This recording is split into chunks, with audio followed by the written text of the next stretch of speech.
this body of work has been created just the last 18 months, which certainly has been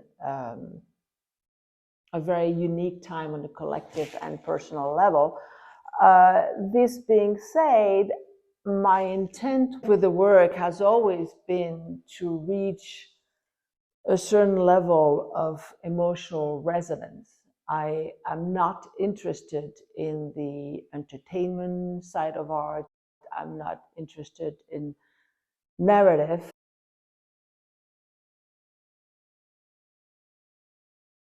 Found myself referring perhaps more to art history discreetly. Like in this particular painting, it has that real sense of almost like a Monet type of water surface, okay? The title of the painting came afterwards, as they usually do. I spent a lot of time, in my childhood in the Mediterranean, so these colors and the light is pretty much etched in my DNA. And Anafe is a small island in the Cyclade.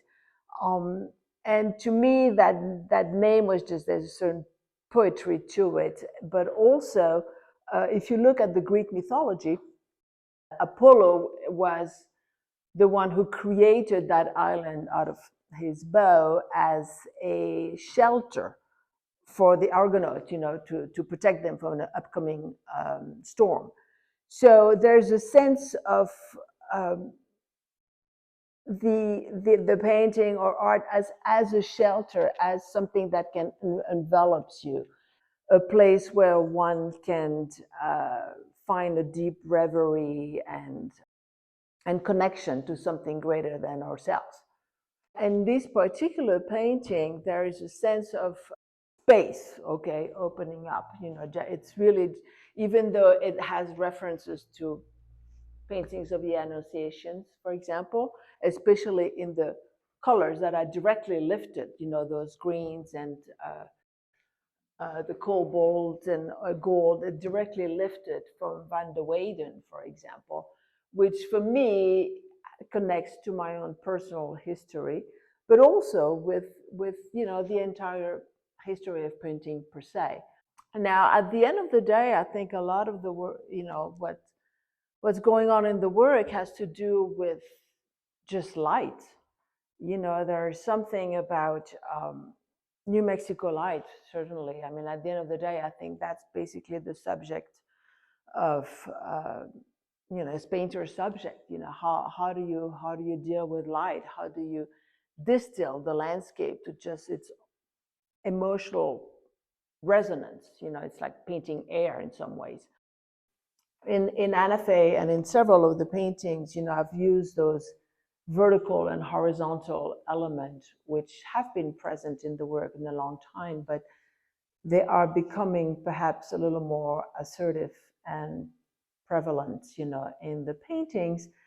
And if I think about, for example, how Mondrian spoke very eloquently about the vertical and the horizontal, and how everything in life basically align itself along those directions. And in the Japanese tradition, again, the vertical is the vertical being the human body, being the link between heaven and earth.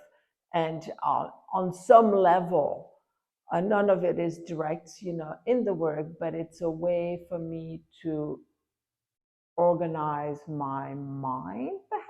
I needed that kind of structure.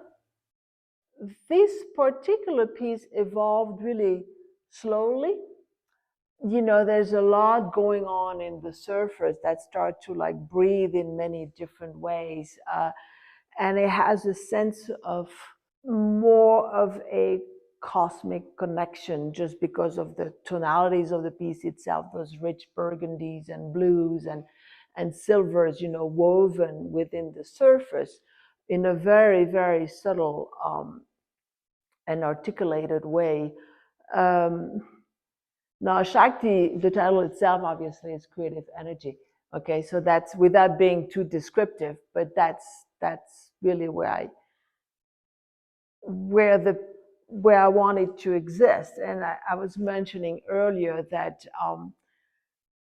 the painting have a sense of having created themselves. They've always been here. You know, I'm just sort of uh, the link in between, but I really feel like they have a way of connecting to the different natural element, the wind especially, and sound in some ways, almost like the sound of space. So this painting here, Angel, it has a sense of real shimmering light. I use silence almost as a material. You know, the paintings exist in their own silence, but there's something real physical about it. They have a very strong mass to it. I spent I spent a lot of time uh, in my life, you know, underwater. I'm a diver, and I spend a lot of time in the ocean. And I think that sensation of being moved around, you know, almost in an amniotic world, kind of percolates through the paintings. Here has that sort of arabesque, you know, running through, in the sense of it starting to move like this, also almost like in a sculptural fashion. In particular, in that painting, I've almost like sort of destabilized the monochrome. I work within a very restricted palette, you know, in some ways, and yet I want to distill every single one to its, you know, infinite possibility. And I think this painting in particular, you know, has a lot of grays and mauves and very, very subtle tonalities, which kept me invested, kept me interested. You know, as a painter, I think about that all the time. You know, how those tones interact and how those material, you know, built on one another. And so that is Angel. I strongly believe that painting, especially abstract painting for me, which keeps things more open, um, can truly bring you to a sense of deep joy, for lack of a better word. And it can really, if you allow it to do its job and to really spend time with each piece of art, it can bring you to a sense of profound joy. Yeah, I'm not sure how else to say it. I think there is a spiritual connection, and that's a word that I don't use very often for the, you know, iffy connections. However, I think that's how I situate my practice, as that connection, you know, between the cosmos and our place in the environment,